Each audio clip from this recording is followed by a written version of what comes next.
Coach Robb podcast, answering questions and eliminating frustrations about health, wellness, and performance since 1987.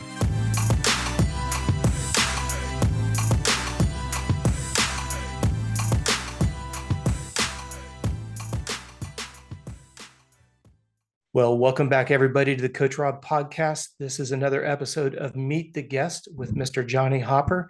Johnny, how you doing today? Living the dream, Coach. Living the dream.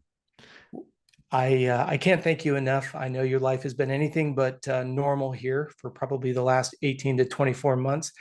I can't thank you enough for being a guest with us here today. I don't even think we'll be able to get through all the questions that I want to share with the listeners about yourself. And for those of you who have followed us for an extended period of time, you know this podcast is all about overcoming adversity, understanding other people's ideologies. How do we overcome things that seem insurmountable?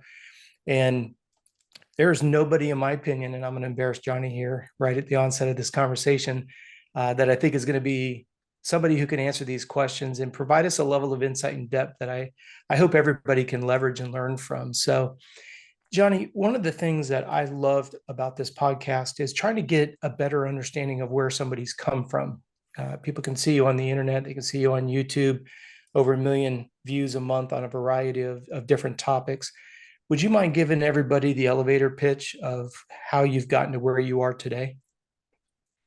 Well, that's a difficult question to answer. That's okay. We can do a part 2 and 3. I got really, really hurt, and there was a lot of stuff that I didn't deal with because unfortunately I started a relationship with my father towards the end with racing pro motocross that ended up kind of being toxic.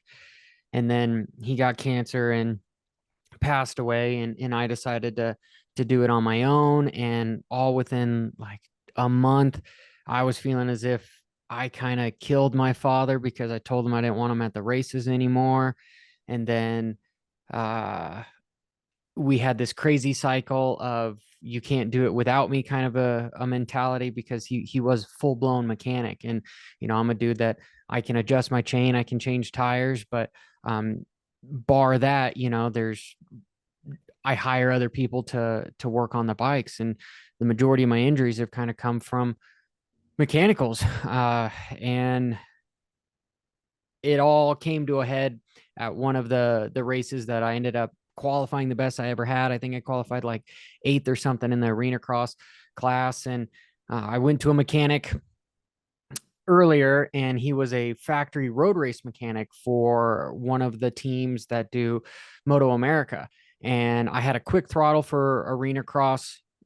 And so he was telling me I should have my throttle tight.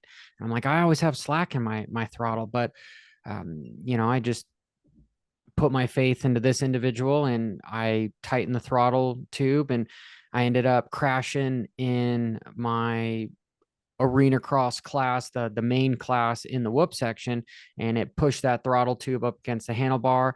And so therefore it would stick, you know, like it had dirt in it. And then right after that, you have like, I don't know, 5 minutes to get yourself together to go do the lights class. And I qualified better in the lights class. So I was on the front row, and I'm like, yes, I'm good. And we start the engine up and grab the throttle, and it just da da da da da da da da, and I just rolled the throttle back. And my wife is sitting there going, Johnny, bad idea, bad idea, bad idea. And I'm like, all I have to do is over the jumps, I'll just twist it, you know. And unfortunately, I missed another whoop, and the hand came off the handlebar, and I was 4th gear pinned into the concrete wall. And I was trying to, because it was at the end of the whoop section, I was trying to hop off the back. So I was like doing a lazy boy. And so my leg took the brunt of it. And the brunt of it was probably what saved my life was my leg, but it ended up shattering my leg. It took my tib and fib in around 6 places, and then it took my femur in 2 places. And it cut my hand pretty bad that I had 25 staples in my hand. And anyway, my wife was honestly the first one there. I opened my eyes. Well, if I back up just briefly, I know this isn't really the elevator speech, but No, this is it's good. This is important good. because it's what made me want to be a content creator. So Mm. anyway, um, Travis Sewell said that later I shook the stadium, but I was just, my father just died earlier, and I don't know. I just, I don't believe in God. I'm more of an agnostic. You know, I believe in energy per se.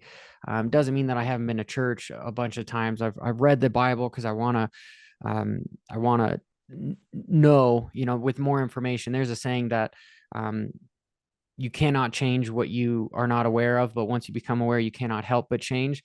But I digress.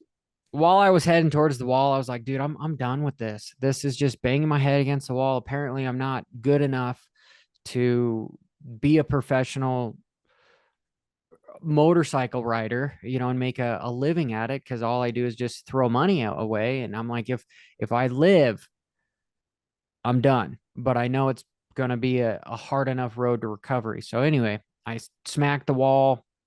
Um, I'm lying there, and this wall was actually went into where all the big heavy equipment comes. So they had like a big banner over it. So you like run through this banner, and then you're into almost the pits, and there's the concrete wall. And so I was laying there, and Paige was the first one there, and I just was like, I was done.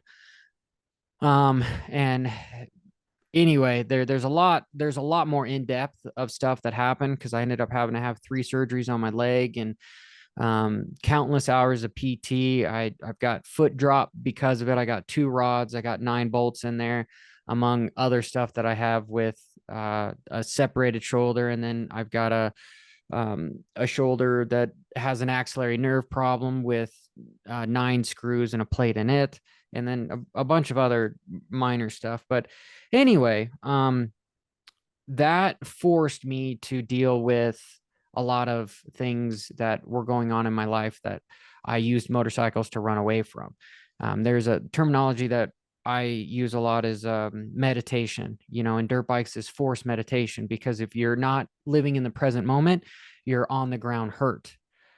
And that became a drug. And so I didn't really enjoy riding, but I enjoyed the response I got from it, especially from my family. Is the only time I was praised really was when I was doing well. And that all fed on as an early kid, you know. So I I fed off of it, right? And it became who I was. But then once that was all taken away, I talk about my dad as like sometimes being not the best, but we were best friends. We just had a fucked up relationship. And after that accident happened, I had 6 months of not being able to move, and I had to deal with a lot of pain, I would say, because I didn't really dealt with my dad passing away, and then I didn't deal with um you know, my dream getting taken from me, you know, literally starting from zero. Like how am I going to make money? How is this all going to happen? I just got married. My wife's in school. You know, I'm the primary breadwinner. We've got a 1 bedroom apartment. Like, you know, what are we going to do? And that forced me to look within to kind of see what was going on. And ultimately, after I was able to ride again, I said, you know what? I know a lot of information about riding. I'm just going to put it on the effing internet, because at least for me, I could look back on it and say, man, I did know how to ride, and maybe I could help some people. So I started with tutorials, and truthfully, there's still some of my most popular stuff. Um, but you know, the goal was just to kind of inspire people and to change everyone's perception on riding. Like, don't go about it like I go about it, or how I lived it, because it was a crazy cycle where it was just this bad form of family dynamic that was not healthy for anyone. um and God, coach, it just hit me one day where I was like, you know what, I want to try to change things by like having a voice in some way. And I was very angry, like Yeah. I was incredibly angry at my family. I was angry at the sport, and it was my lack of knowledge now that I'm older, that what I was somewhat attacking. It was never trying to point fingers at stuff. And so I made my early stuff, if you go back and look at it, it's very dark. It was very dark because I went through a really, really dark time. And honestly, talking to an audience helped me get through it. And so then it just kind of transpired into sometimes people's guilty pleasure to listen to somebody bitch on the internet, and now I'm in a much happier place where my identity is not the motorcycle. I can find inner peace without having to get on the motorcycle, and I can slow down and smell the roses, right? That's the whole point. Is there's one thing that we run out of, and that's time. And so I was constantly running away for something. I constantly had to be doing something because I was scared of who I was when I was left alone by myself. And that's why I enjoyed riding so much, is because it shut everything off. And then you felt good about yourself when things went well. But at the same time, that is a temporary fix. It's not really the underlying issue, because then there's other stuff that goes along with racing. Typically, racing never ends well. I mean, how many races could you think of that you have that you beat yourself every time? Especially in motocross and supercross, you could have always done better. You could have always finished better. We get to watch guys like Eli Tomac and Ken Roxon and Jet Lawrence that just make it look like it comes easy. But for every one of them, there's a million other SOBs that are just banging their head against the wall because it's the constant song and dance of like, oh, I wasn't good enough. I wasn't good enough. I wasn't good enough. And that's not good for your psychosis at all anyway. So really the best thing that happened to me in my life was me getting incredibly injured, because it forced me to pony up and find out who I wanted to be. And unfortunately, I don't talk a lot to some of my family anymore because it's it's just not healthy. Like my there was a time in my life where I was the fastest guy in Colorado and everybody wanted to be my friend. And now I don't have that many close friends. Coach, I consider you a very close friend. And it's the more okay I become with myself, the smaller the circle it is. And really the people I just want to spend the most time with is like my wife, my daughter. I want to be around. And so now content creating has become like, hey, I want to interject myself into the sport to help inspire people to build off of. Like I see more often than not that bigger players copy my stuff. And part of my old ego is like, fuck you guys. Like I work hard. I came up with this on my own. Like you're stealing it from me. And then I'm like, you know what? I don't own any ideas, but what I can do is I can be the best person I can be. And if I help inspire somebody, power to me. Yep. And so I'm a very different person than what I was when I was riding. And as of right now, I really don't have any anything that's pushing me towards riding, because I told you previously that the reason why I rode was to turn my effing head off. Sure. And now through Hinduism and Buddhism, you can learn to meditate. I'm not the best at it, but I can calm myself down and realize some of the negativity that kind of is going through my head, that, hey, I need to change directions. And, there's more information out there now about concussions. I've had over 15 concussions. I've been knocked out for a period of time. Like there's probably some stuff there that is not the best as far as health wise. I went to go see a therapist for a while to talk about stuff that happened in my childhood with racing and all that stuff, and found out that it's not really normal, and so now my whole goal is to be a better parent to my daughter, and also help her fail with a sense of respect, because I know that you shouldn't pray for an easy life. You should pray for strength to endure a difficult one. And if there's anything about life, is it tries to knock your teeth out multiple times.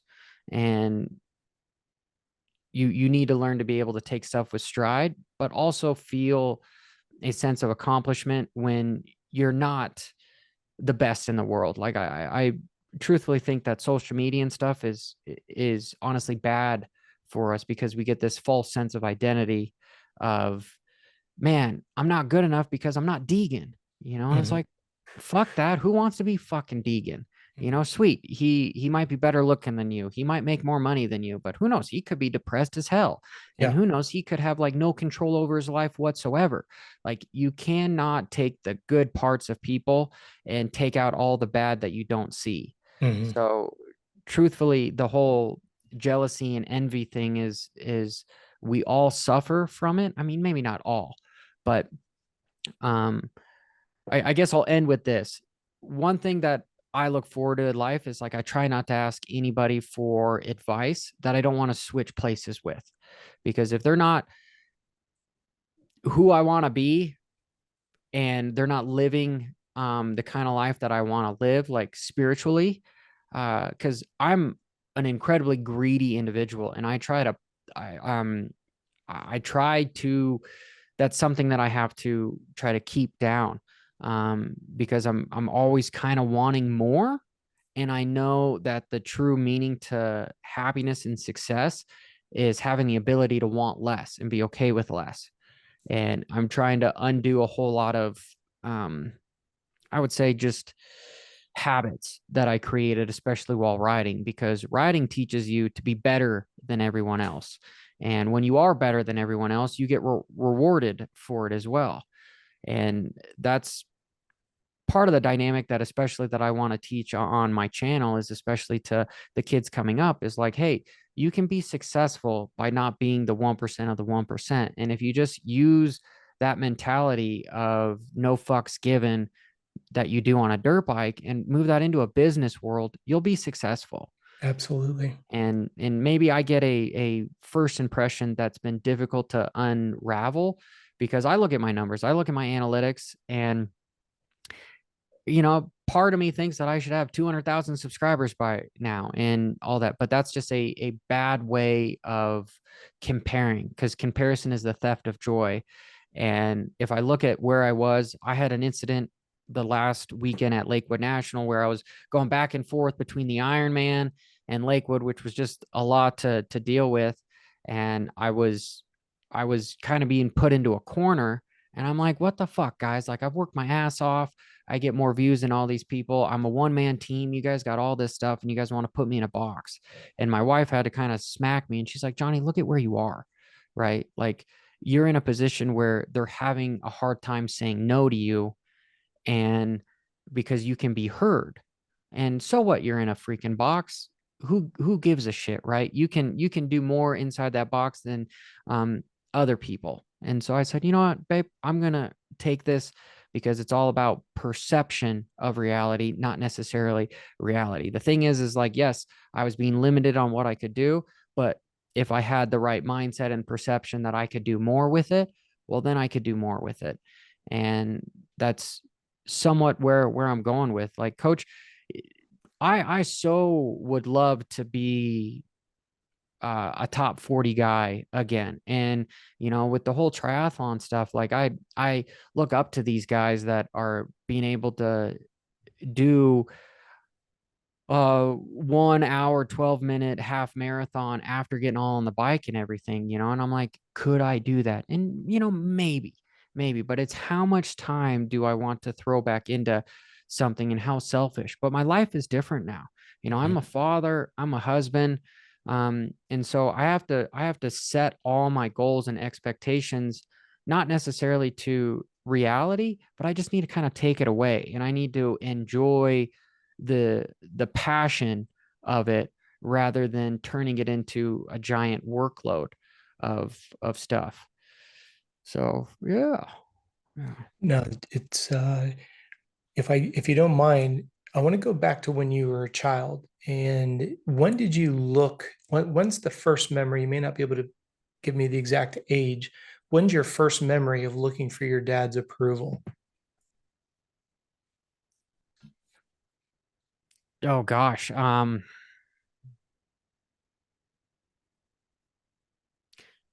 Dude, I don't know. Would it be I've like never an been, 85 or down to a it 65? was probably on a 50, Okay, so you're like, very young.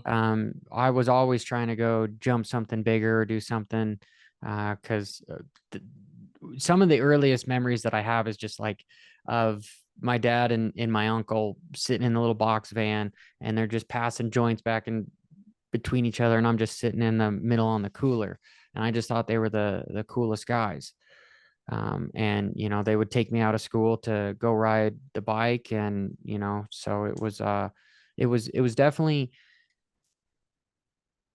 the thing is about raising kids is no matter what, you're kind of gonna fuck them up at some point. Like, that's just, we're not perfect individuals, right? we Mhm. we live a life based on emotions, and therefore we mainly react. We don't control the serotonin and dopamine being released out of our brains. It just happens, right? And we're just a species of reacting to what is happening to us.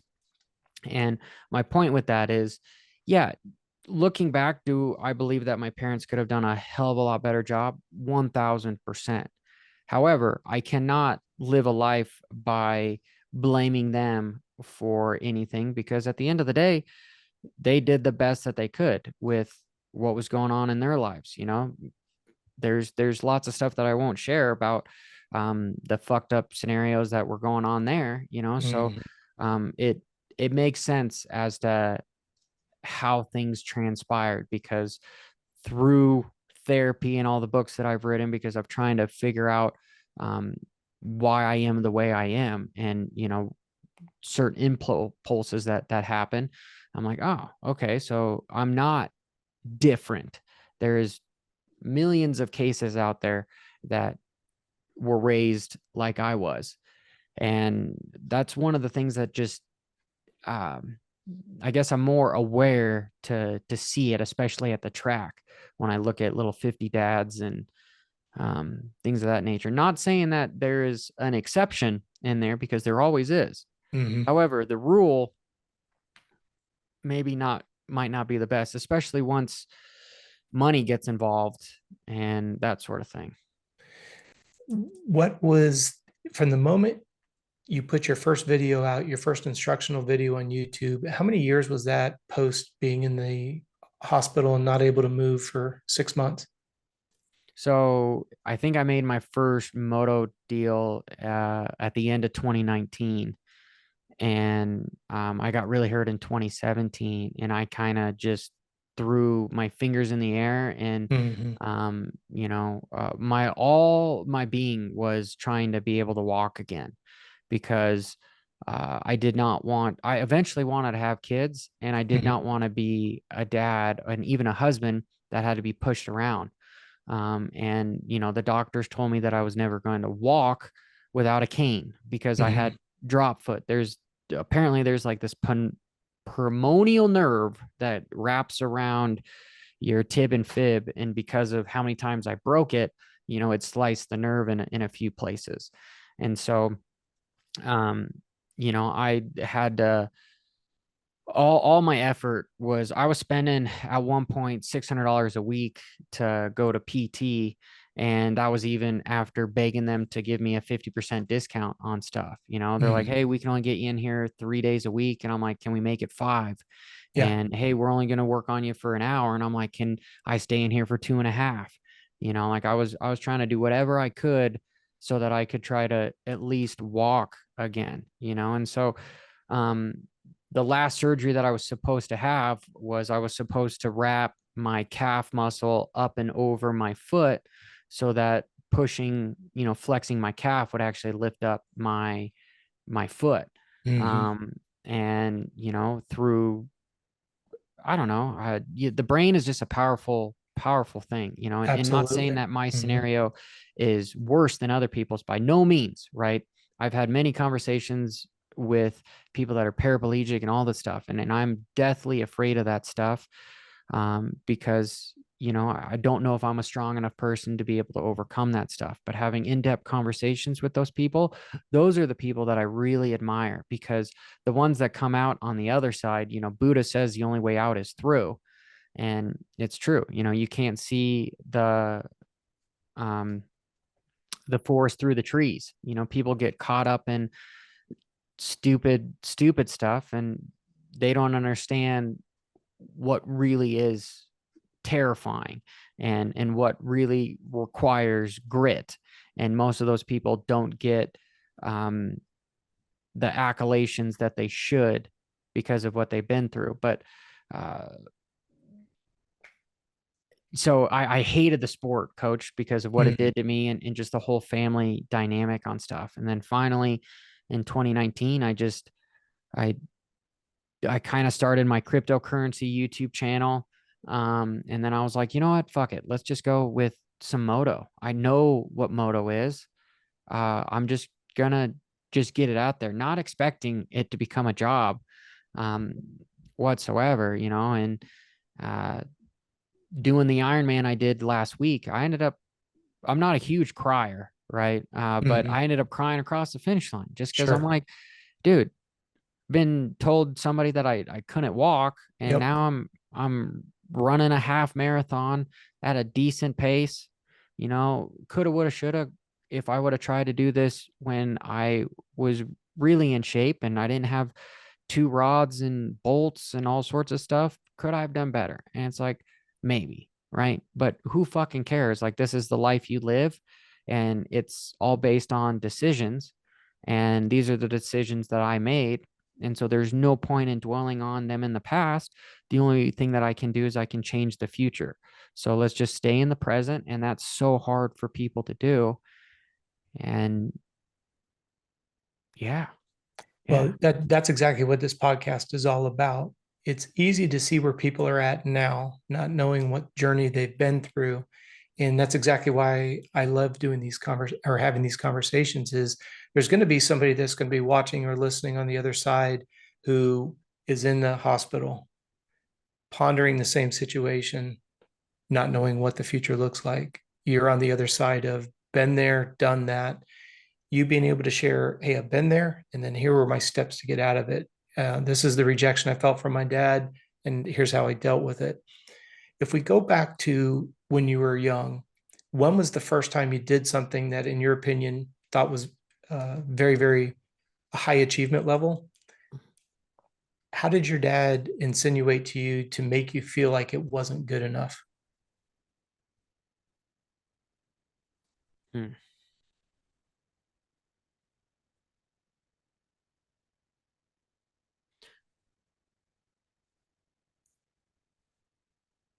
You know, that's difficult to answer, because um, most of, I would say, that happened between us was you know, things didn't get real bad until I um you know, was a pro rider, and I was paying my At way. what age were you pro? So I went pro when I was 16, Okay. because I ended up getting kicked out of the B class, because I only um I don't remember a whole lot of my childhood, and I don't know if that's because I blocked it away Sure. or Sure. what. My therapist says that I should get hypnotized to try to find out some of the stuff, because I won't actually like communicate with it. And Sure. I'm kind of at the point where I'm just whatever, Hmm. whatever. Um, It's not going to change the future unless you choose that that information is going to make a difference. So I totally agree with you there. but when I was pretty much, I could lap everybody in the 85 class. Maybe the first time is when I went to Ponca City and I finished 13th, you know, and Mike Alessi won. Uh, you know, my dad was just kind of like, we're spending all this money. Like, what the F is going on here? Because back home in Colorado, I could lap everybody. Sure. And that was kind of the thing, you know. My parents didn't have a whole lot of money, so we didn't get to travel all the time. So I think I went to Ponca twice, and I got like 15th and 13th, and Was uh, Mike and Jeff already factory Honda at this time? Were they running the yeah, CRF yeah. I think 150? they went 1-2, Okay. They kind running of the a thing. 150? Was that out at the time? Yeah, I believe at the Ponca City that I went to, Yeah. Mike got protested for having a big bore, and he got the bike taken from him. But I You think know, it's interesting to set the context because here you are at a young age, sitting between your dad and your uncle, wanting to, get your dad's acceptance. Fast forward to 16 years old. Now you're getting well, the compared whole against a, Ponca thing was like 11. I think I was 11 when oh, I went to okay. Ponca for the Okay. first time. So here you are But from 6 to 11, right? And now all of a sudden you're racing against a factory Honda rider. Was it, and this may be ripping a scab off, and if it's too heavy, definitely we don't have to go there. Was there any inner feeling like, why am I being compared to a factory rider? What about me who's on a shoestring budget just doing the best? Was there any thoughts that, can I just get some credibility for what I'm doing? Or where was your headspace at such a young age? um, I don't, coach. I don't know. I Okay. know now I've got been diagnosed with like OCD. Hmm. And I remember there was one time, the first major injury I had was when I tore my shoulder where I don't have any, it's just all bone. Um, I was 11 years old and I ended up hitting a pothole and I dislocated my shoulder and ripped my axillary nerves and a couple other ligaments in there. And uh, I remember being in the hospital for, because I think I knocked myself out. I think that was the first time I woke up in an MRI as a little kid. That was scary. But the doctors were telling me that, uh, well, no, fast forward. I never went to PT or anything. Uh, I just started losing my shoulder, and my dad would lay me on the ground and force me to move my shoulder in positions where I couldn't move it. And then a couple months later, we realized that I didn't have any muscle whatsoever. So I went back and I was told that they needed to take muscle out of my butt and put it in my shoulder, and it was going to be a very expensive surgery. And uh, I would have something like a 50% chance of being able to move my arm again. And my parents couldn't afford it, so we went back, and I just remember my dad PT dislocating my shoulder off and on to try to get it to move back on stuff. And especially with some of my OCD, uh, it didn't sit well. It was kind of like, hey, because my great grandpa was a flying tiger, and he was very aggressive to my dad. Big military family. He would fly presidents around after Vietnam, and he ended up actually passing away by rolling a vehicle after the war, ironically. But uh, him and my dad didn't have the best relationship, and so I think that's why my dad was such a sometimes a hard ass and wouldn't be willing to hear you out when you wanted to do stuff. So I kind of bottled a lot of stuff in when I wasn't doing the best. But it wasn't like the 50 dads where they're out there just screaming at you, screaming at you, screaming at you. I guess it was more of an indirect kind of kind of a way. And then it started getting bad once the guilt trips happened, and once I was paying thousands and thousands of dollars for going racing and bikes and pieces and parts. And yeah, then it became dad living vicariously through me. And I kind of wanted to stop. I had a real close relationship with Donnie Hansen, and who's Josh's dad, and he was my trainer for a while. At least the riding coach. We had a deal where I would teach schools for him and he would teach me, kind of a thing. um and I had a conversation with him when I was probably like 19, going like, hey, I want to quit. I'm done with this.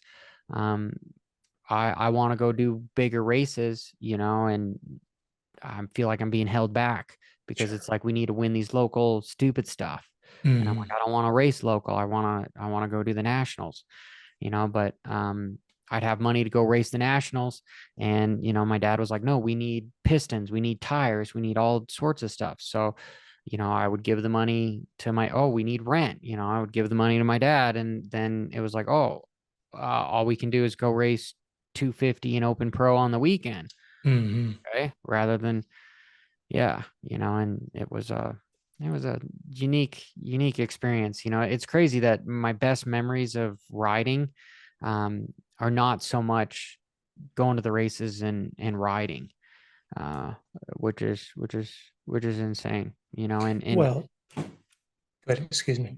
just as an adult, I've got no desire whatsoever to get my daughter involved and go down this crazy cycle path. I'd much Mhm. rather just at this point us go to Disney World and watch her grow up. And if she wants to do gymnastics, sweet, we'll support her for there and whatever she does. But I in no way, shape, or form really want to be her coach in any way. I want to be a supporter for her, but I do not want to set myself in a position to where she's um I just want to be the dad. I don't want to be any kind of a coach or any of that. I will teach her how to ride a dirt bike and things of that nature. I'll teach her, how to run, how to swim, but I'm not going to be that competitive coach for her. I want to be a cheerleader. And that's possibly because of the PTSD and everything that I have from my life, where I feel it's a very difficult dynamic. Not saying that it can't be done healthy.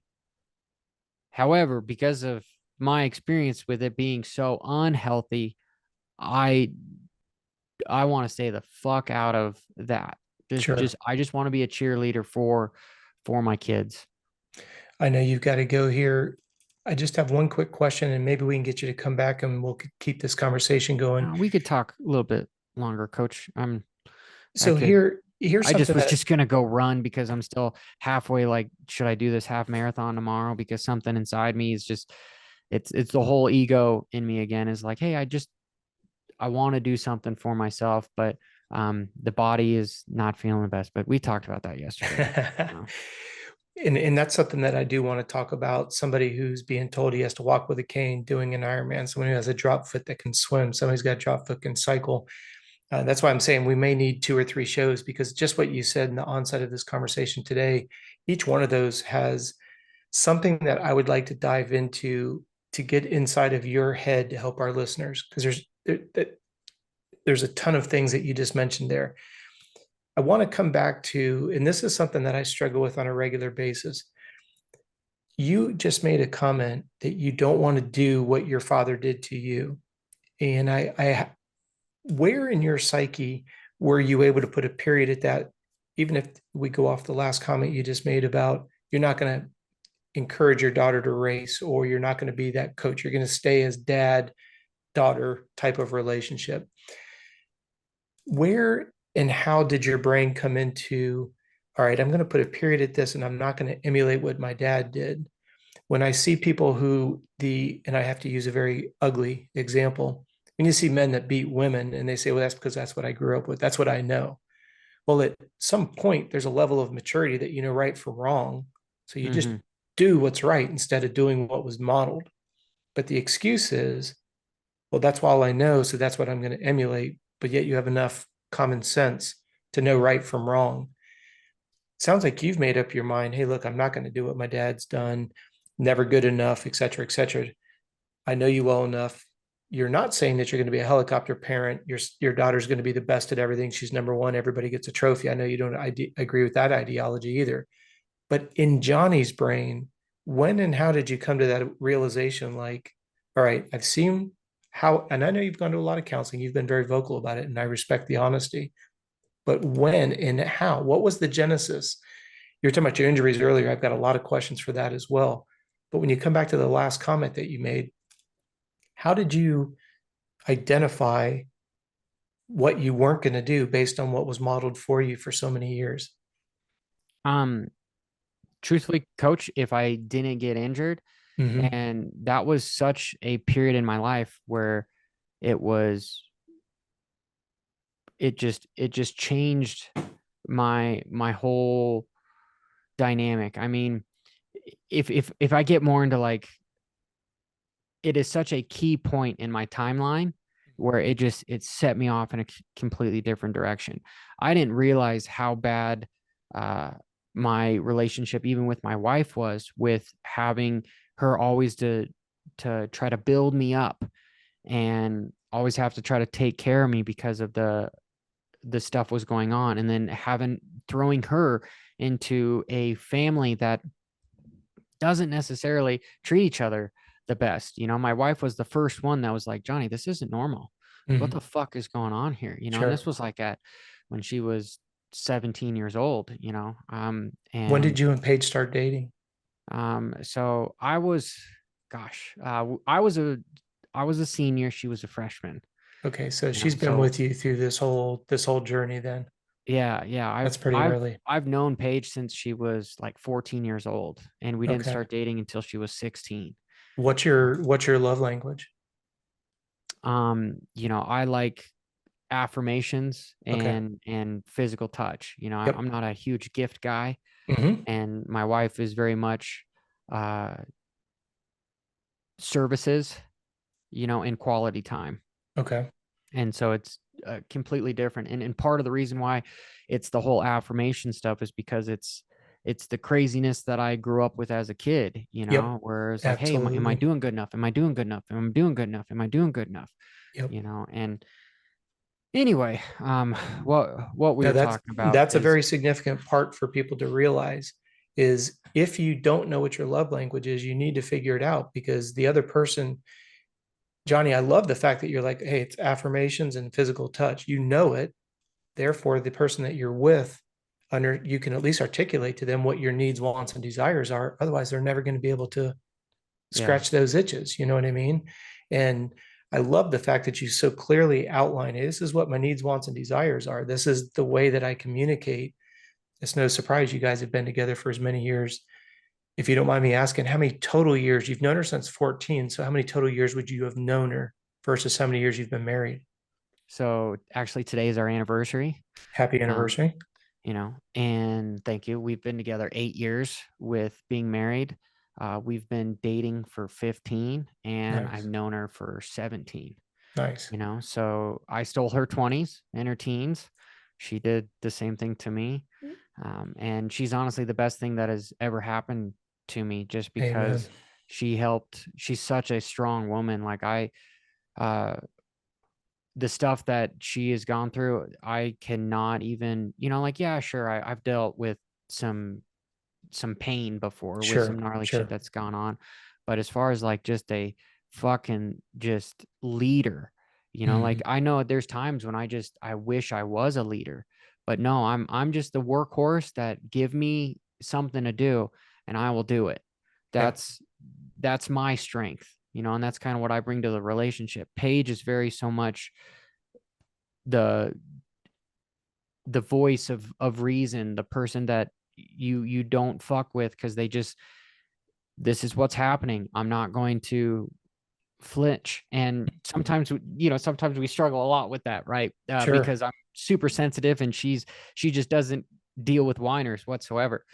Um, but However, for I admire her depth because of the stuff that she's able to do, and that's why, like, her becoming a doctor has yes. been it's been really cool to see that she has been able to accomplish her dreams, and I've been able to help her in the background do that because she was around me during some of the worst parts of my life while I was trying to accomplish a goal that I really didn't even know if it was my dream.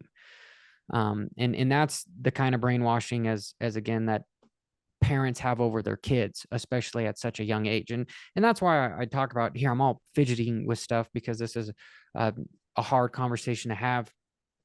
Um, Again, that's why I repeat to myself that, like, there's no point that I'm, uh, I forgive my parents. because I understand that in order for me to improve and move on, I have to I have to I have to forgive as opposed to being filled with anger or anything. I'm just going to project more of that stuff. Hmm. And so whatever happened to me, cool. It stops with me. I can now do this with my daughter and my family, and that's exactly what I'm going to fucking do. Is and the realization happened was, again, when I got injured, I started like, you know what, I can't work on my body anymore. I'm going to work on my effing head.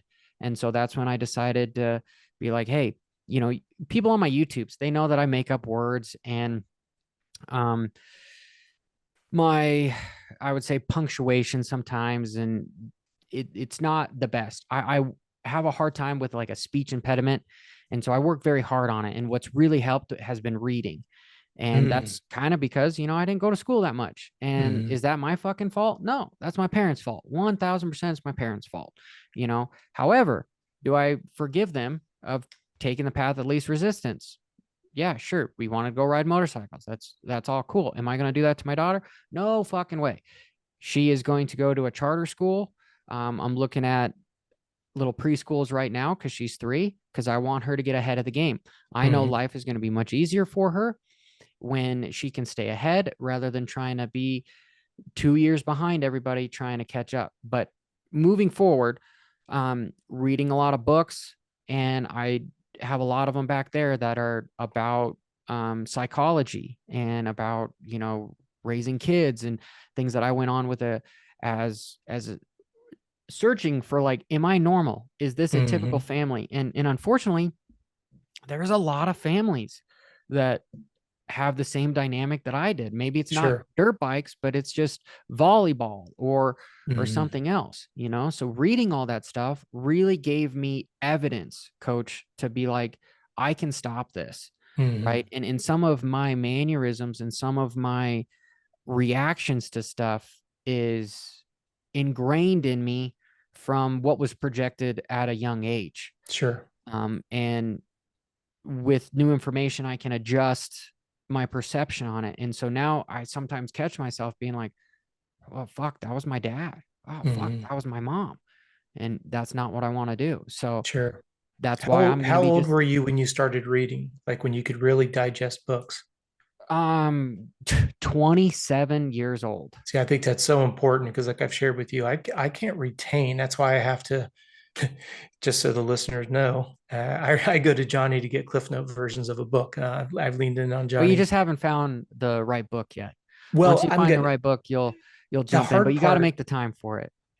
I would say it's a ladder of that right there. It's I don't have the time. I do try to listen to books on audio and stuff, but it's not about me. I want to stay focused on yourself. I think that's so powerful for the listeners, though. It's not like you gravitated towards books at 11 or 12 years old. You're talking into your 20s. And how many total books have you read since you started remembering, hey, I'm an avid reader? Gosh.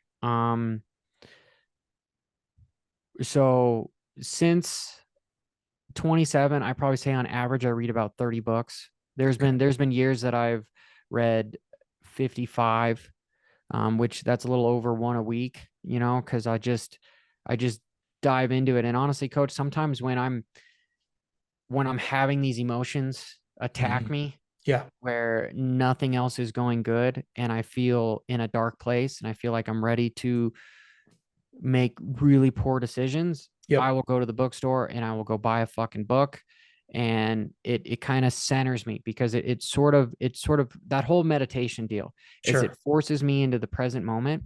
And it might take 5 minutes, it might take an hour, you know, but that's something that has been very healthy for me to do because I understand that I have a very addictive personality. I come from a family of like drug addicts and other stuff. Hmm. And truth be told, I'm adrenaline drug addict, Hmm. right? Hmm. And that's why, you know, after I got hurt, I started jumping out of planes, and it gave that sense of high. And, but I noticed that I was spending more and more time away from my family, and I'm like, what the fuck am I doing, Johnny? Sure, sure. Like, why am I doing this? Why can't I just sit in a room and not have to do anything, but just watch my daughter and Mm.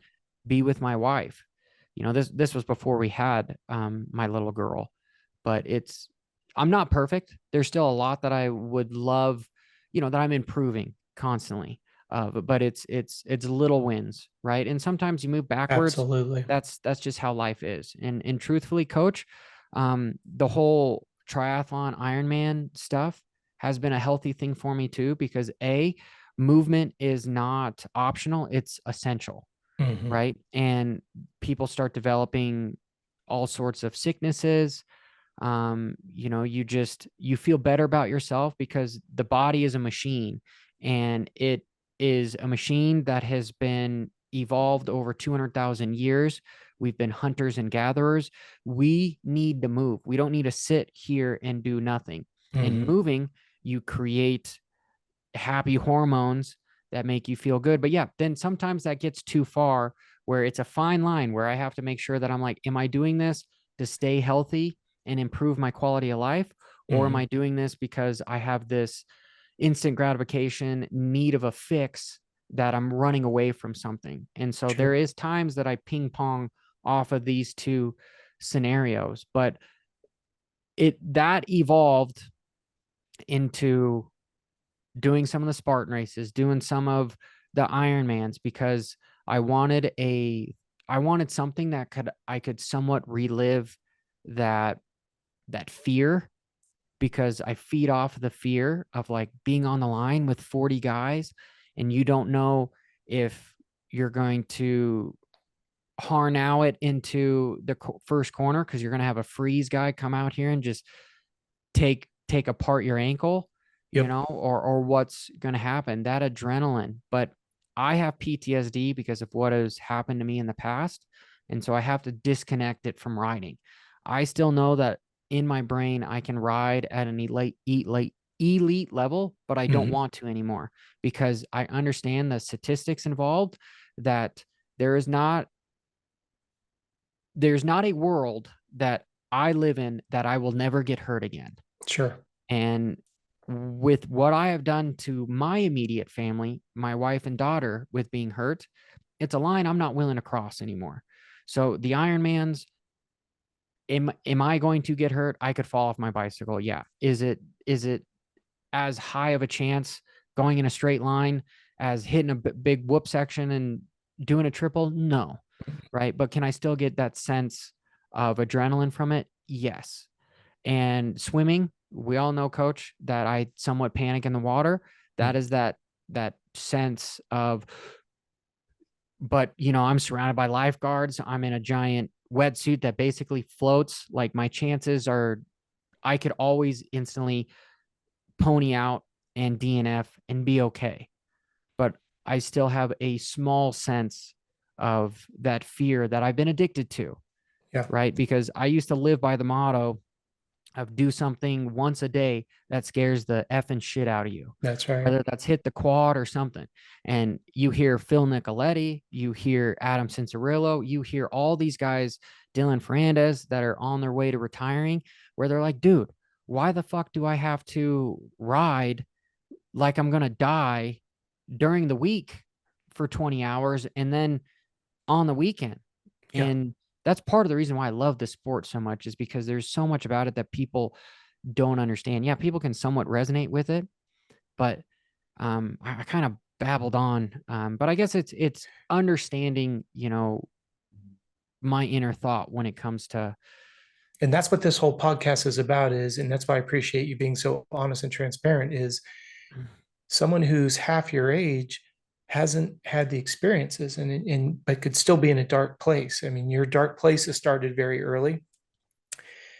I want to elaborate on your thread of thought there for just a moment. What I think is so interesting about triathlons, marathons, gravel bike races, century bike rides is, and I don't know if you'll agree with this or not, Johnny, but when you're riding moto and you realize, statistically speaking, how many people can't do it, physically can't do it, or they're so impaled by fear that they would never even begin to try it, which is kind of ironic to me because you have the same, some people will argue this statistic, but you have the same statistical chances of getting killed crossing the street as we can get hurt riding dirt bikes. That's just a reality, right? But my point is this: what I've always loved about endurance sports is you're doing something that most people go, holy shit, Johnny, you did a half Ironman this weekend? I could never do that. That feeds that endorphin fix. Your heart rate may not be high, hormones may not be screaming, but it's that affirmation, directly or indirectly, that you didn't get from your dad, that you weren't good enough, but you were doing something that was badass that no one else could do. What people think is a hardcore sport, cycling, running, swimming, when you ride moto, those are all cross training elements. How many triathletes can go grab a two stroke that has a Kickstarter, get it started, go 10 laps without falling? Probably not very many. Yeah. But I know every motorcycle racer could go swim, bike, and run if their biomechanics and joints allow. Is there any surprise that Wardy, Stanton, O'Mara, those guys, Johnson, all did triathlons on the weekends they weren't racing? Because it's that endorphin fix. It's the idea of doing something that nobody else could do. It's the idea of sitting around and people go, damn, I can't believe you do that. Especially, Johnny, when you're so young. Think about that. When you're going to the track and you're lapping people twice your age, you're known as that young kid that's dogging everybody that's twice your age. That feeds that same adrenaline that you get at jumping out of a plane. And then you come back full circle. Because I wanted to make sure that we talked briefly about that. I think people underestimate how much we, in a sport that we love, that so many people are fearful to even entertain the thought of riding because they just think, oh, it's going to be beat at death. Then you have the other people that think riding moto is easy. Doesn't the motorcycle do all the work? You're just along for a nice little cozy ride, you know? And we have both extremes, of course. And then you come back to what you had just mentioned, you know, being able to have the mental capacity to overcome such adversity. Of all the books that you have, whether they're behind you or, you know, archived somewhere, what book have you read twice? Like love my iPad because it's got a lot of stuff in the Kindle. So the book that I've read a couple times.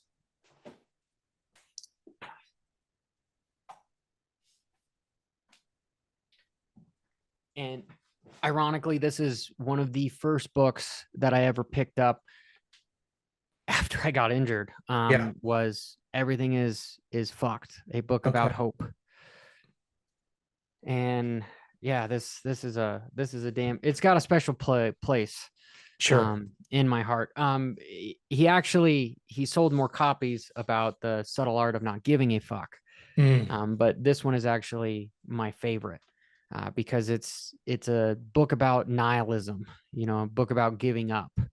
And what is your meaning to life, right? And forever, my meaning to life was getting a pat on the back for being fast on a dirt bike. Absolutely. You know, if I could do it all over again, coach, I would have fucking stayed away from the goddamn dirt bike if I knew what kind of hell it would have brought to my family and my life and dude, my body. You know, Let me ask you this though, Johnny. If you could be the father of you, knowing what you know now, would you stay away from racing moto? if I saw a kid that needed help and it wasn't needed to be,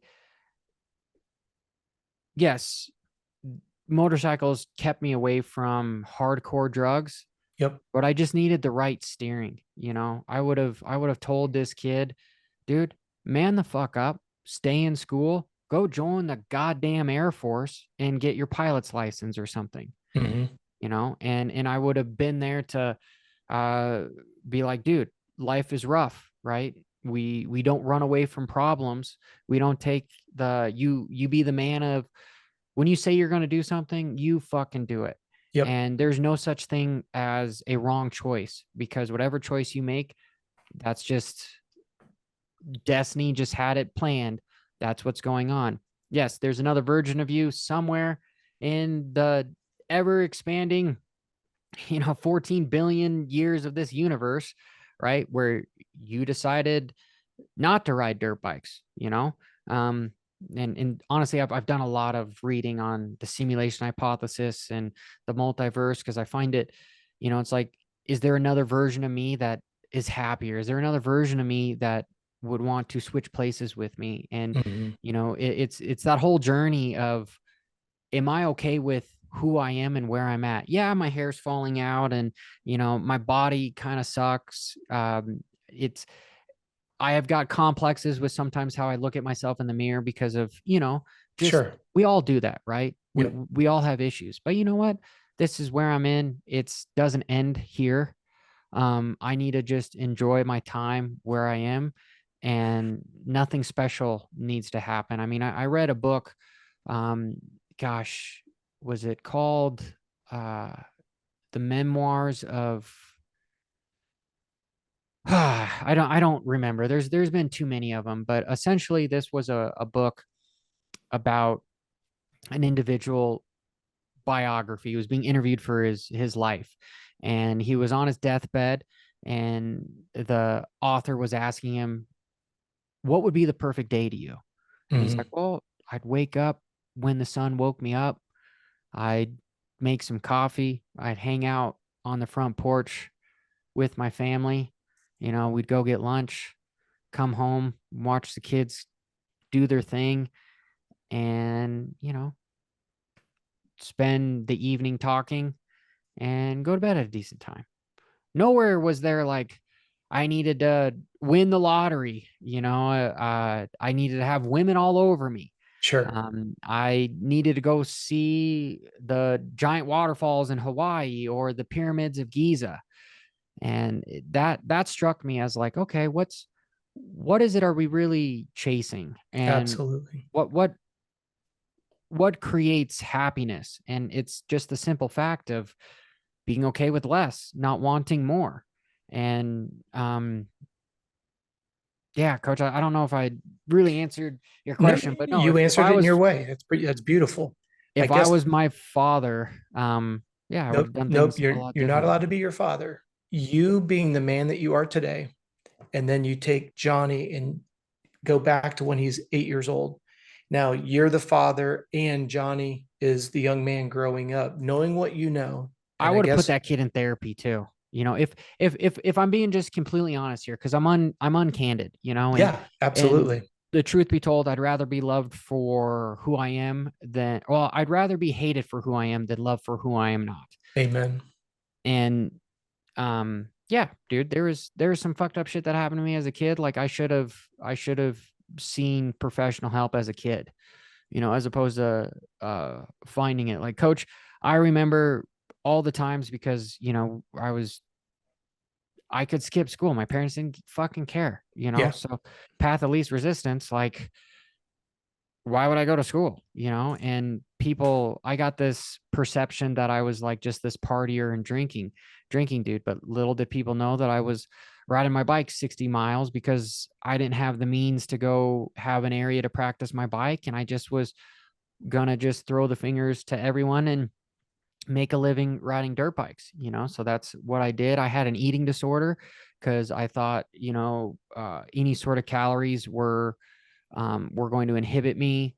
Mhm. And so I was 16 years old, 120 pounds, I was racing a 450. Like, I wasn't built. I needed direction.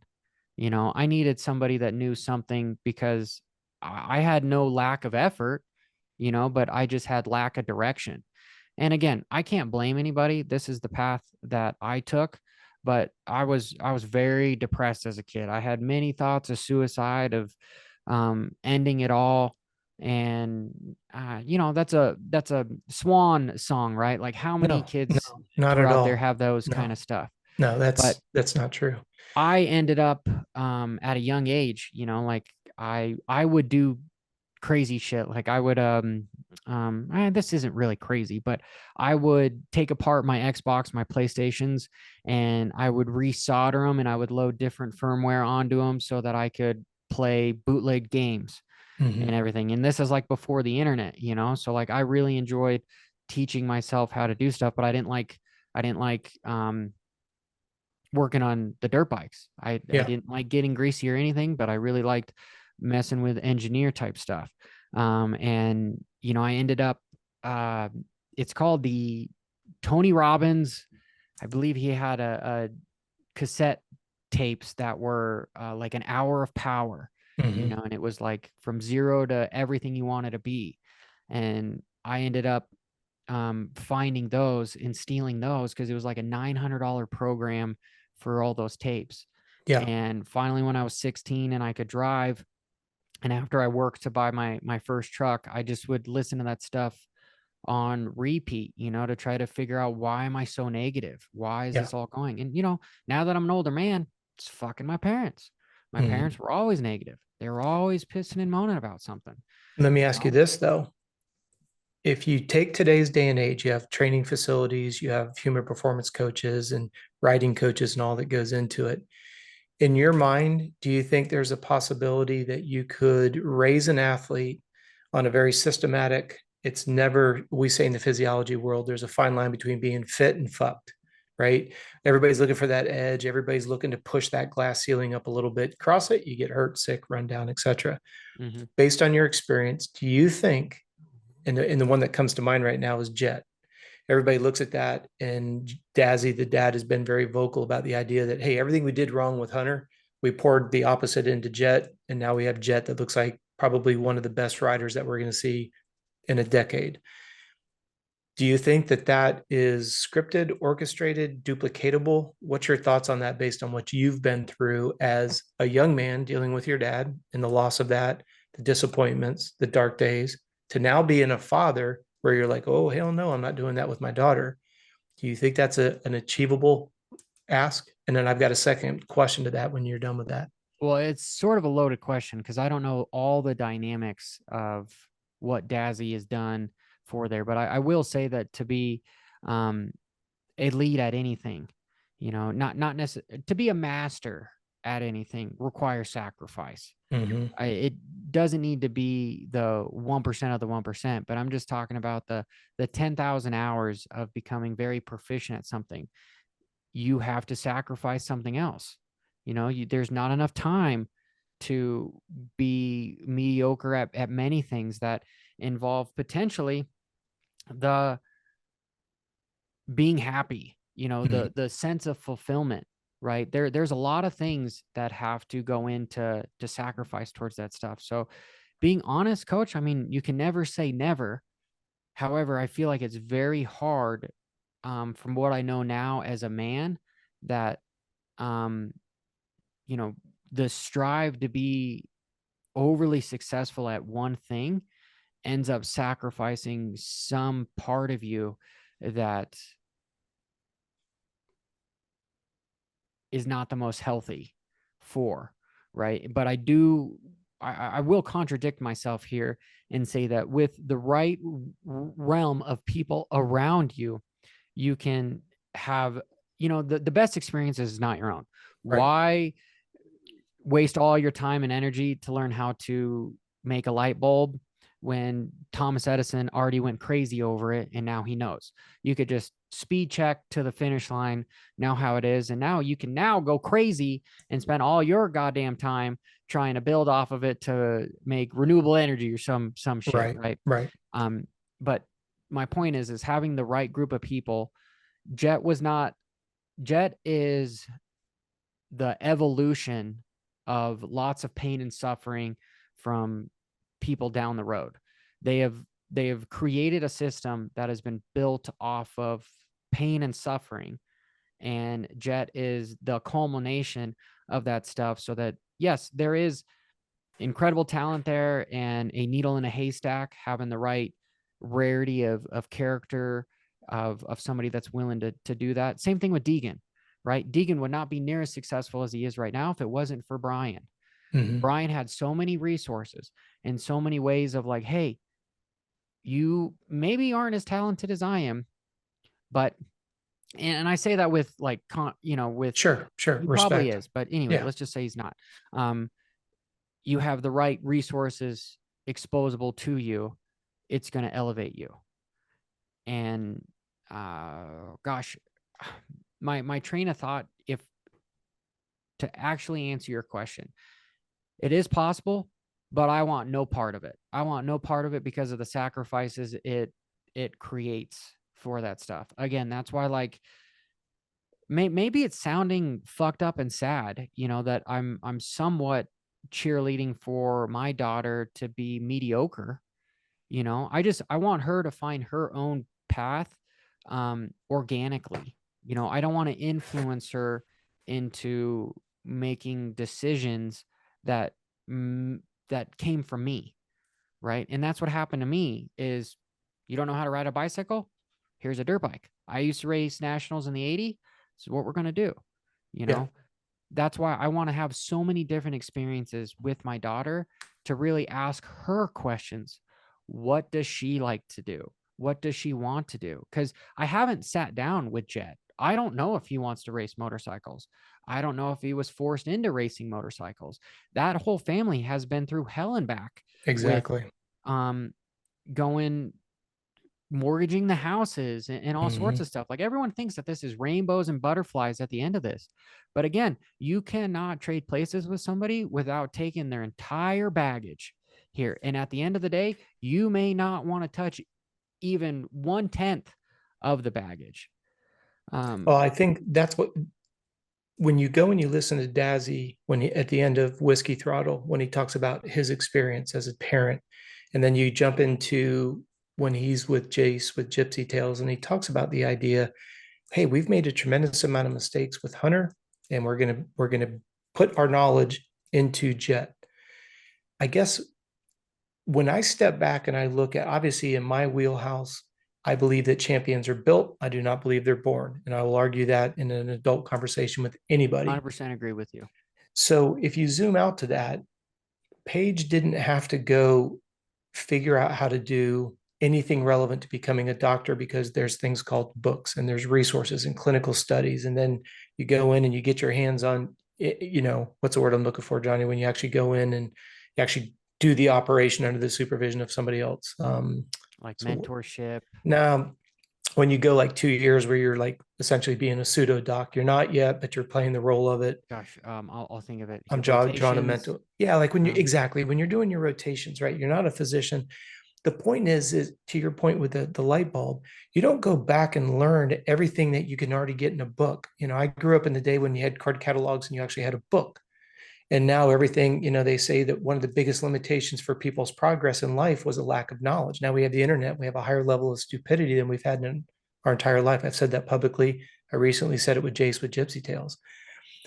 I get frustrated as a human being when I can say to you, the path that you're on is going to lead you to destruction. I can give you all the anecdotal evidence, and then you still go and do the same exact thing.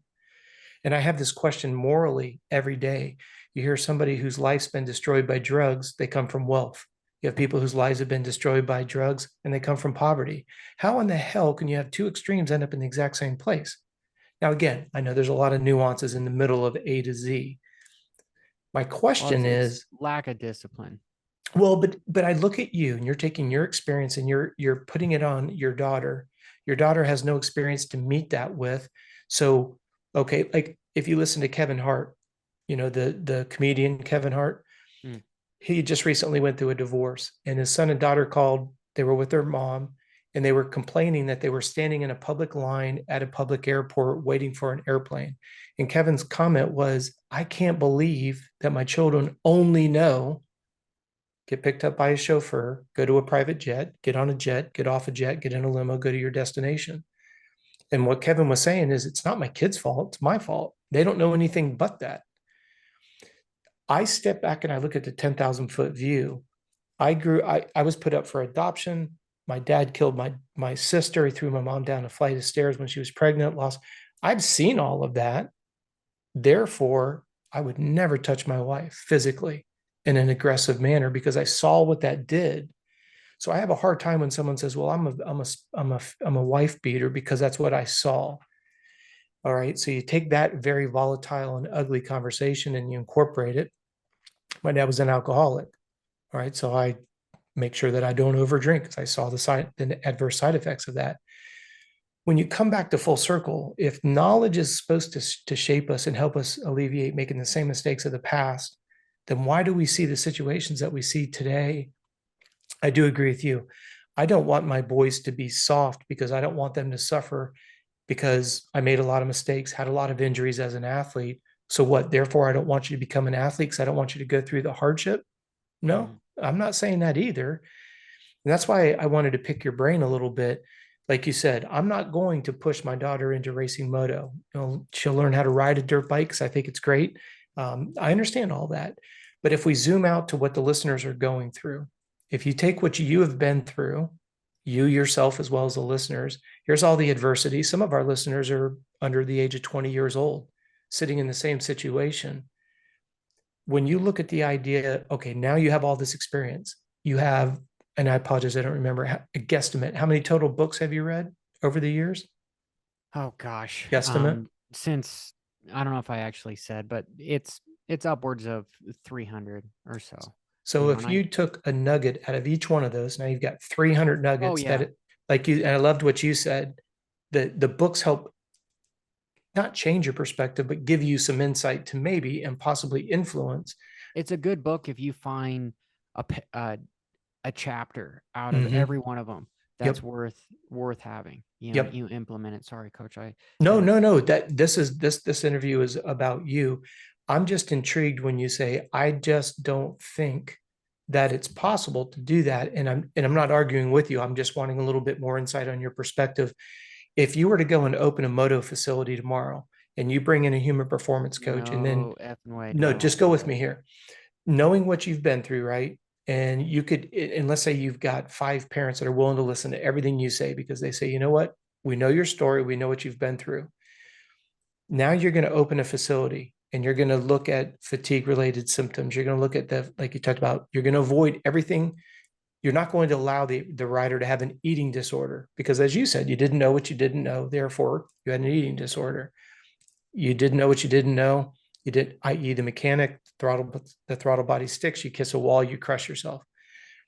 Take all of those experiences and you say, okay, now here's the Johnny Hopper Performance Facility. We've got nutritionalists, we've got physiologists, we have sports psychologists, we have mechanics, we have riding coaches. How can that model not be producing what we see with Jet and Hunter right now? That's the part that I'm very curious to see from your perspective. Like you say, we know that there's a lot of undocumented things nobody's doing it that way. But why not? It's not like Paige went out and tried to become a doctor, doing it the absolute opposite of the way every other doctor's become a doctor. It's ignorance, Coach. Okay. I was just curious from your perspective. I was just curious what you thought it was. Well, because it's the lack of knowledge, right? But see, that's but how can we have the internet and people say it's a lack of knowledge? No, it's if we're being generalizing in the form of racing. Okay. What outside looking in, people think that who have never been in part of racing think that privateers are A-list stars that are making good money. Mm-hmm. But how can you have how can you have a Jet Reynolds and you can have a Ryder D who both have been diagnosed with fatigue related diseases at the precise time they were going pro, when fatigue related diseases are so easy to avoid, and yet you're underneath the tutelage of a factory program, you've got facilities, you've got riding coaches and all that. How in your when you use the word lack of knowledge or ignorance, is that just not being willing to listen and be open-minded? Well, it's again, I'm speaking generally here, and allegedly, like I'm not wanting to. This is something that I got to be careful with because, dude, earlier on in my YouTube stuff, I just wanted to piss and moan about everything, and all I know is that I can control what I put out to the world, and what I teach. And what I teach on my channel a lot is doing it a different way. And so to answer your question, it needs to be done differently. There needs to be changes. There needs to be people out there that see what's going on with Jet and Hunter and go, how do I implement that? But I don't believe there's enough people doing that. I think what's really going on is they're like, hey, we have a program that funnels through riders like hotcakes, and this is just how we've done it forever. So there's no need to change. So we're just going to keep doing this and doing this and doing this. And it's the blind leading the blind and getting the same result. Yes, you'll have the one person that sticks out, however, you could have had 10 times as many people stick out there if everyone was educated and trying to implement this stuff. But like, it's the same thing that we talk about for how long, like, how are these riders supposed to do 33 races and survive? Like on paper, it's not possible, but it's led by money and greed and fear of being taken over by someone else.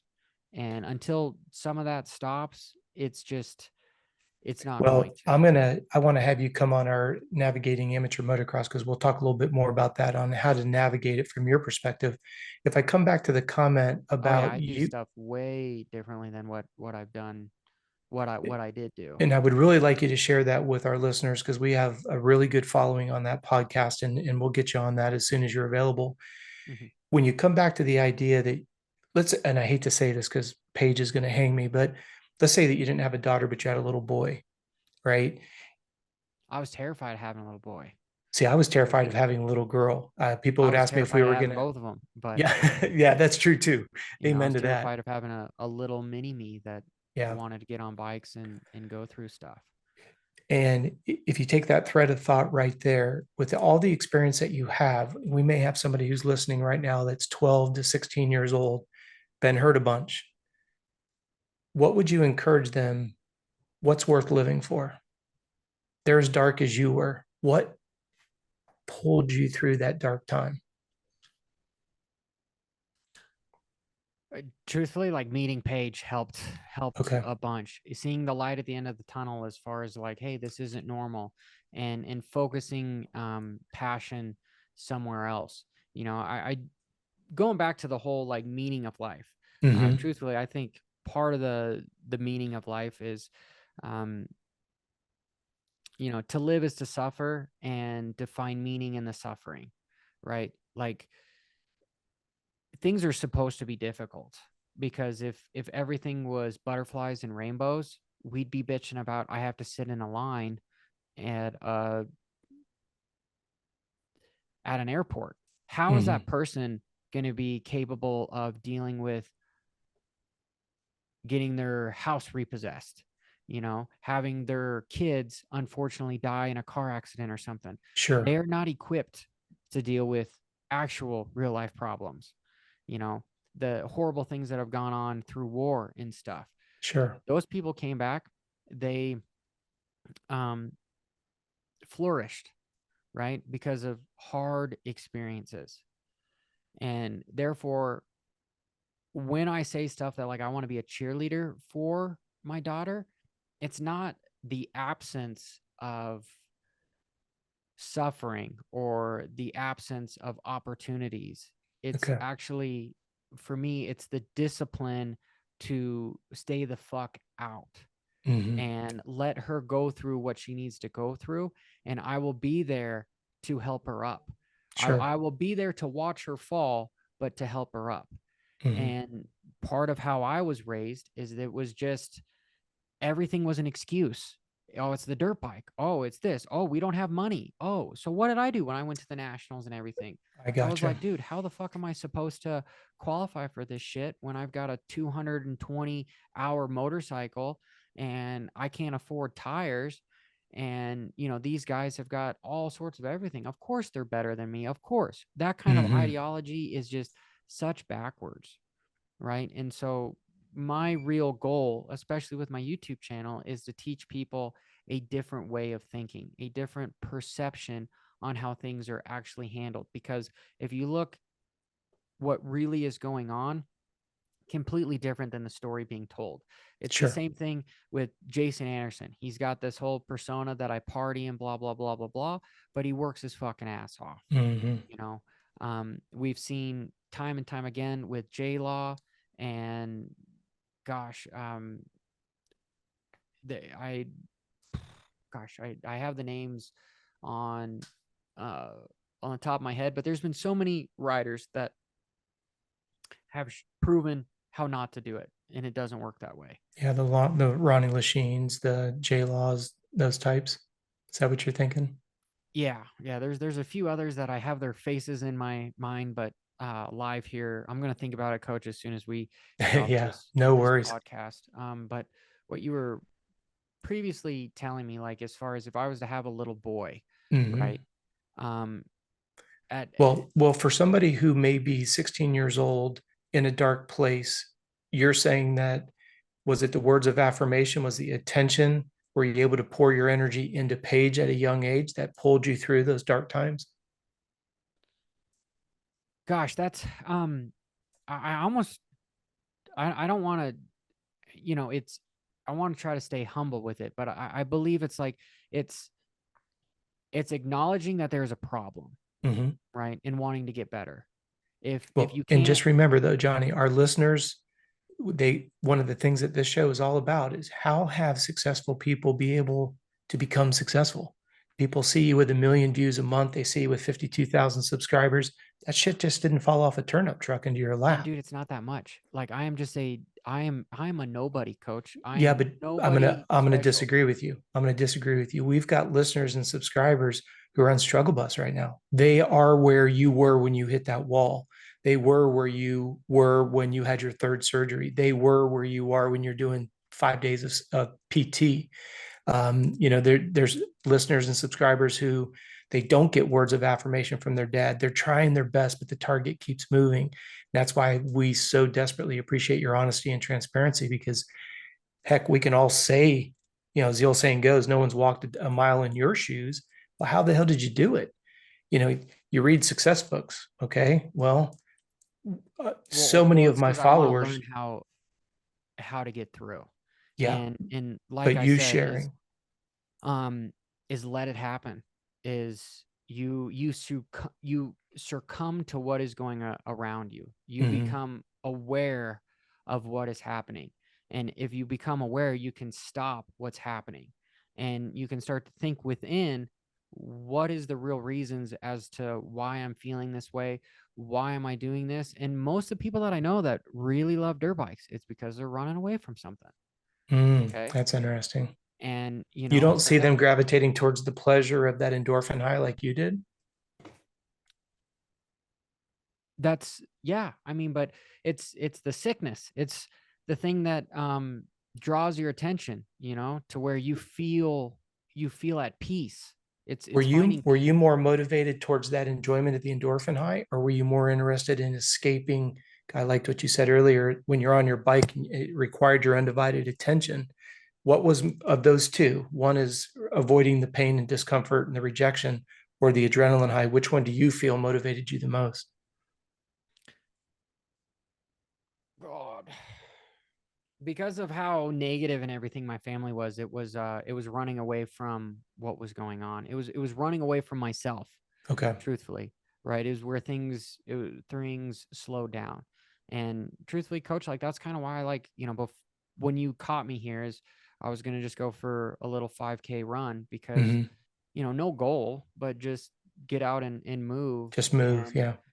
it gives me some of the same pleasure that riding did, but without the dangerous parts No, to I can empathize with that. As it. much as I like to swim, bike, and run, I gravitate, believe it or not, towards the swim because I am forced to think. It's me in the water. I can't text, I can't call, I can't type, I can't read. I have to focus. To me, swimming is the epitome of being in the moment. Because I will confess, I get on my stationary trainer, I can still text, right? I don't take I my work phone a with me lot when, when I'm yeah, riding the bike, yeah, right? I do the once I shoot my videos, I put them in the I use my software on my phone. I clean them up during my warm up and my cool down on the bike. But I get in that water and I'm forced to think. And I tease Michaela, this is our joke every time I get out of the pool. Hey, did you know I think when I swim? That's always my joke because I'll fix my problems, I'll address my frustrations. That's why I'm so motivated to hear for Well, it's you which one works best. it's like if you think about all the problems that you have, we Mhm. live in a world of talking back to like the successful people do what unsuccessful people are unwilling to do. Amen. We live in an age of, hey, buy this meme stock or buy GMC and you'll never have to work a day in your life again because you'll make millions of dollars. Mm. Oh, you want to rent out houses? Well, here's my 10-step program. Boom. Oh, here's Amway. Oh, you work your ass off for 1 year and you'll never have to do it again. That's not fulfillment. That's Right. not fulfillment. That's escapism. Yep. And it's the farthest thing from reality. Again, successful people do what unsuccessful people are unwilling to do. You look out through all history, Yes. people that have had to be incredibly stable. You look at the Cuban Missile Crisis with everything. Our president had a very rough time with trying to prevent nuclear war from ever happening, but his marriage sucked, you know, like Hmm. he never was home. He had a problem, you know, he ate too much and all sorts of stuff. You look at um, Martin Luther King, you know, he cheated on his wife, right? Like Yeah. It's the they shoemaker whose kids don't have shoes. Yeah, that's unfortunately the case. exactly, Yeah. exactly. And back to answering that question about somebody that's struggling right now is it's kind of just relentlessness. Is it's just being like this is going to get better and seeing it as an opportunity. In the midst of chaos there is opportunity. Be grateful that you are capable of having the strength to get through this. You know, Hmm. it's the only way out is through. There is no other option, That's a good right? point. Yeah, I love that um line. and Did you say people, that's Buddha quoted that that? is Buddha. Okay. Yeah. Yeah. And I love Buddhism because Buddha was not a deity. He was not a god.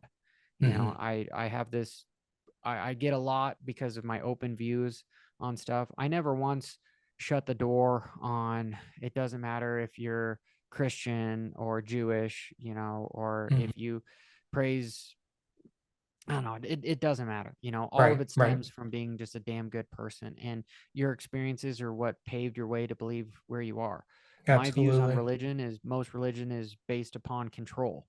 You know, you have a society, gosh, thousands of years, the Roman Empire decided to pick Christianity to be their religion. And it was all about control. Hmm. Their population was getting out of control, and how do you control a large group of people? Because you, coach, you and I know that you can only have like 7 or 8 close friends, and then Yep. you have try to keep in touch with 100 people. It's impossible. Now try to control 10,000 to a 500,000 people. You Right. can't. But if you have a cult, aka dirt bikes, you Yep. walk into a room of 1,000 people that are all here for Sturgis. You're like, hey, brothers in arms, you know, everyone that went Yep. right. You know, it's psychology. And so Yep. I have a different perception. There's a saying that if you find yourself on the side of the majority, you should stop and reflect. And um, Amen. I Amen. think very, very differently than most people, you know. Yep. But back to full circle to the individual, that if they are struggling, you know, like it's Hmm. okay. Yeah. It's okay. Like let go. There's a saying that really helped me. There's a book in the back here that, you know, if we have time, I'll grab it. But it talked a lot about like, what do you do? How do you, if you have a glass of water and it's full of dirt, how do you make it clear? And, you know, the most common answer is you filter it. Okay. All right. Well, you're just moving it to somewhere else. Um, if you shake it up, what happens? It gets murky. But if you Hmm. do nothing, the It dirt just all falls to the settles. bottom, right? And then you can see clearly again. Like Hmm. take time to realize what the fuck is going on. Yeah. And if you're in a bad situation, take note of what's actually going on, and look within. And from with that information, if you need to find help, you find help, Hmm. right? What are the reasons you're choosing to do what you're doing, Yeah. right? You could give yourself excuses after excuses, which is normal, you know, but excuses, we're the only animal that justifies things. You Sure. know, like if I come home and I locked my dogs in the house and they pee on the wall, you know, they're going to be terrified because they disappointed me, because they know, Right. oh, I shouldn't have done that. I shouldn't have done that. But if you switch places as a human, we're going to be like, fuck you, man. You left me for 8 hours. What do you expect me to do? You know, this is your fault. This isn't my fault. Yep. You know, It's a there's great there's no example. accountability. And as soon as we justify something, whether I cheated on my wife because she won't sleep with me, right? Mhm. It's really her fault, not my fault. Yeah. You know, It's as not that opposed you're to 100 pounds overweight and she's tired of riding the hump as it is. mhm, It's a great analogy. You're right on the spot there. yeah. Well, man, you've given me plenty of time, but every one of our shows ends with some rapid fire question. You have the bandwidth to run through a few of them. Let's do it, They're pal. not even written down. They're just random. What is your guilty pleasure? Costco cookies. If you Maybe had a video hundred, games too. I like video games. there you go. Hey, by the way, little side note, you know, you were talking about kind of like breaking the code of the different video games and Xboxes and stuff. Hmm. That is exactly what Ian Treadle did. That's his jam. That guy could solder and make, and he would make these major powerhouse, like, you know, Xbox, PlayStation on steroids. I mean, just running at warp I never speed. even really played the games. I spent all Either the did time he wasn't really just into it. He would just see how fast he could make it go and improve the graphics. And yeah, it's so funny, like mine's. just steal it because If I could, and then Yeah, because you could. I love it. If I gave you $100,000, what business? You're not allowed to invest it. If I gave you $100,000, what business would you start? God, what business would I start? Yep. Um, just the I have to change the rules on the question, coach. Okay. Okay. Because first off, I would take 6 months of income and I'd put it in my savings so that I would have some wiggle room for stuff. And then I would love to invest the rest, but if you're trying to start over from scratch, what could you do that could finally chase the dreams that you were too scared of doing before, Hmm. right? So Yep. take 6 months of it to figure out what the hell you really wanted to do, and then just go WFO towards whatever that is. I And in love it. 6 months, you'll be a much better person for it, because $100,000 isn't enough to change your life, but the experiences that you created from that is guaranteed to change your life. No, I love it. I love it. Who and I've asked this in every show that we've done, and it's been a very popular question. Who's the most famous person in your phone right now? Not based on what anyone else's perception is, strictly from your standpoint. Who's the most famous person in your phone right now?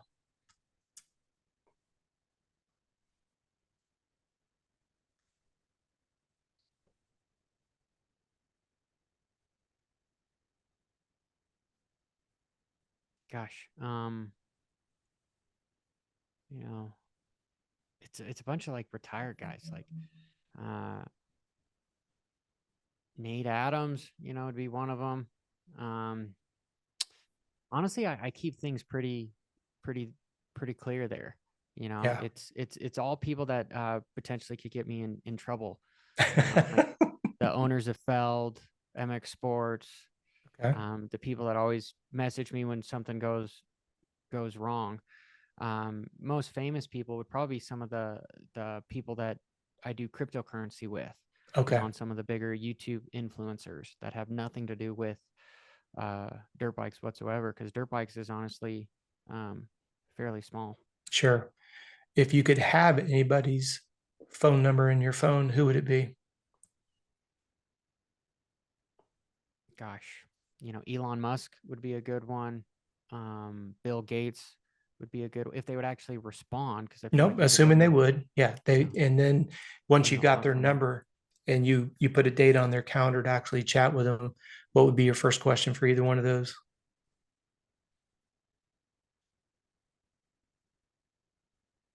Hmm.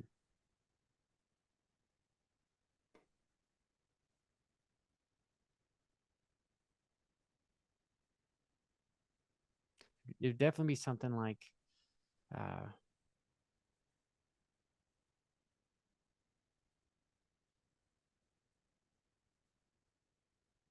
it would be business related. It wouldn't be investing wise. It would just be like,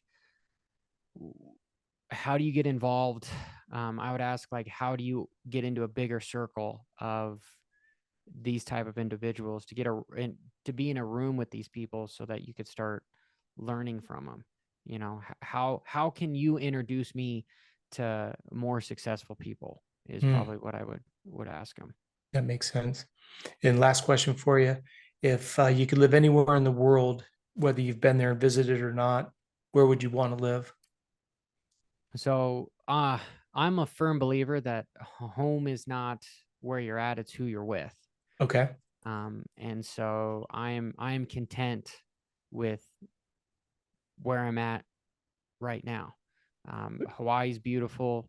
I know, I eventually want to take Paige to New Zealand, Okay. because we have a little joke about seeing the Kiwis or anything, but any place without my family is is not home. We could make home, we made home in the butt fucked Egypt in the middle of nowhere in Arizona, Yep. and I could be happy as can be as long as I'm around people that I really care for.